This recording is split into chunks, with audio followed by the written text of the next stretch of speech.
Good day everyone, I am Norjamin Asungkua and my topic today is all about tropical forests. In the frost-free tropical zone, many species of trees live and thrive, forming a great complex of vegetational formation and association. These species are numbered in the hundreds and even in the thousands, and classification of forests on the basis of floristic composition is not only extremely difficult but results in the recognition of hundreds of tasa. Sa frost-free tropical zone is maraming species ng trees na nabubuhay or present sa tropical forest, that forming a great complex of vegetational formation and association. The presence of species in that tropical forest is umaabot siya ng hundreds or posibleng thousands pa. So since madaming present na species of trees sa tropical forest, it is hard or difficult in the recognition of hundreds of tasas if we based lang sa floristic composition nito. An ecological classification of vegetation based on site has proven such simpler and more useful than one based upon species. So para daw mas madali ang useful gamitin ang ecological classification of vegetation is nag-base na sila sa site kung saan present ang species na yon. Few tropical plants occur in habitats protected from frost north of the Tropic of Cancer and south of the Tropic of Capricorn. Palms are grown in Devon and Cornwall in southern England. They say na a few tropical plants are possible na mag-grow sa lugar na protected from frost north of the Tropic of Cancer and south of Tropic of Capricorn.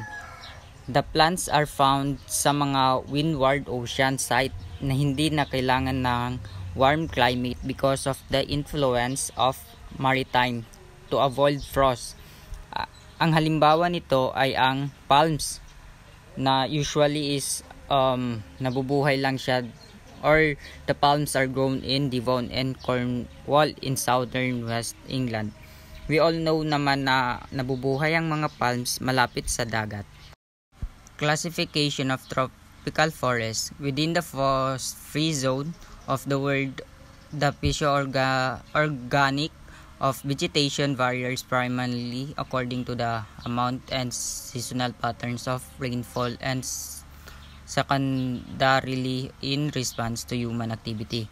Primarily, land clearing, burning, and plant introduction. Many classification of tropical forests has been proposed by Bird 1955, Hayden Guest 1956, Chain and Castrol 1959, and Wave 1968.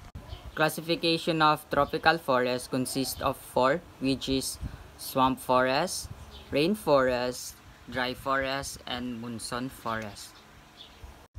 Swamp forests, poorly drained and undrained sites in the tropics support the most hydrophytic formation. These range from saltwater swamp and low beaches through brackish water swamp to freshwater swamp.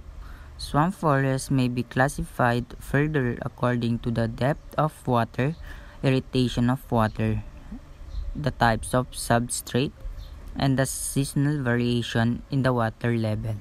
Saltwater tropical shoreline, the vegetation closely associated with seawater is quite distinct from that associated with freshwater.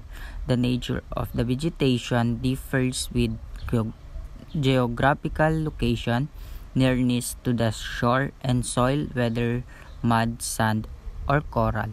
Usually, the plants grow in saltwater tropical shoreline is one of the example is the mangroves.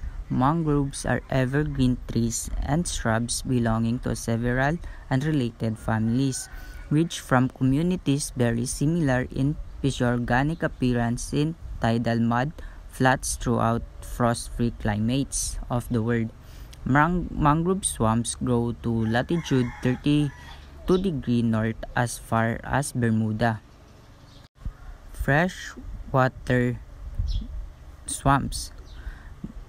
Both the site and the vegetation of freshwater swamp grade into upland tropical rainforest as the soil drainage improves.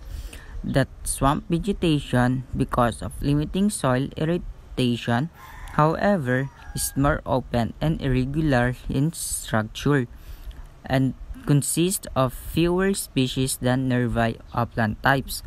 Various plants reach their optimum development and abundance in freshwater swamp and are perhaps the most characteristic plants of these sites is cabbage palm. So cabbage palm is one of the example of freshwater swamp.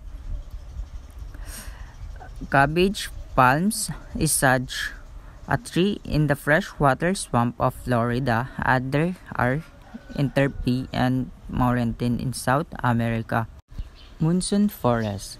Since evapotranspiration in the tropics or outside of the cloud zone in the mountains, it's extremely high. Evergreen broadleaf forests are confined to the rain belts, where at least 10 centimeter of rain normally fall each month of the year and 20 centimeters or more of rainfall during the year of at least in regions with 100 to 200 centimeters annual precipitation that are characterized by a dry period of a month or more. Some of the dominant trees tend to lose their leaves, especially towards the end of the period. So, the term monsoon forest is given to the deciduous and semi-deciduous forest of southern Asia, developed under a climate characterized by a very dry period of 2 to 6 or more months, broken by very wet monsoon, which comes in June or thereabouts, depending upon the locality. Not too accurately, the term has been extended to refer to smaller areas or deciduous and semi-deciduous forests elsewhere. The tropical deciduous forest is extremely important in southern Asia, both for its extent and for commercial importance of its tree species. The Dipterocarps constitute the most important genus. In the weather zone, the Dipterocarps are tall and shed their leaves usually or annually only after the new leaves are expanded. In drier zone, the dominants may have a leafless period while the understory shrubs and tree may remain evergreen. Tictona grandis is commercially the most important of the monsoon forest trees. Dry forests with less than about 100 centimeters of rainforest in the tropics tend to be very xerophytic.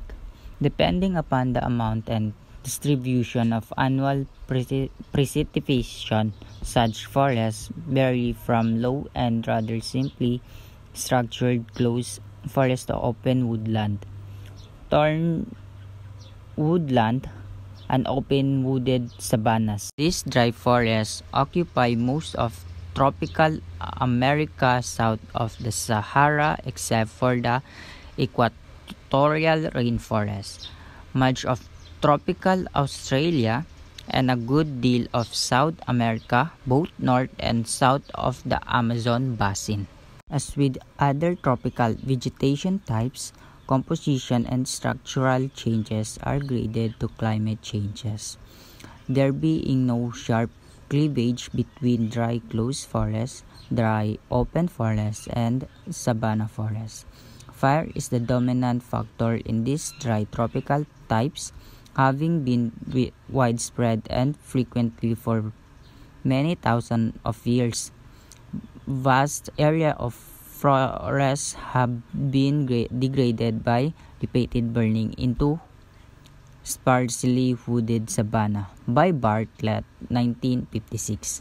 On the driest sites, thorny shrubs and small trees with thin parasol-like crowns replace the larger arborescence. Acacia is a particularly common dry tropical genus of wide distribution. Rainforests, under condition of adequate precipitation, lush rainforests develop in the tropics. The extent, however, is limited by climatic patterns, much of the tropics being too dry. The rainforest is concentrated in three broad regions: 1. Northern South and adjacent Central America, particularly in the Amazon basin. 2. Western Equatorial Africa from Sierra Leone to the Congo Basin. And 3. The Indo-Malayan region, including the west coast of India, much of Indo-Chinese Peninsula, Indonesia, New Guinea, and the northern coast of Australia. The vegetation differs greatly not only between the three main belts of tropical rainforests, but in different portions of each belt. The number of species represented is not known. Individual regions such as Congo and Borneo have been estimated to contain about 10,000 species of phanerogams each. In the Malayan Peninsula alone, about 2,500 species of trees are known, while the Great Rainforest of Himalaya of Amazon contains at least that many species of large trees. Research 1952 has brought together and interpreted our knowledge of the tropical rainforest. His book is an indispensable reference to those interested in the subject. And that all be all. Thank you.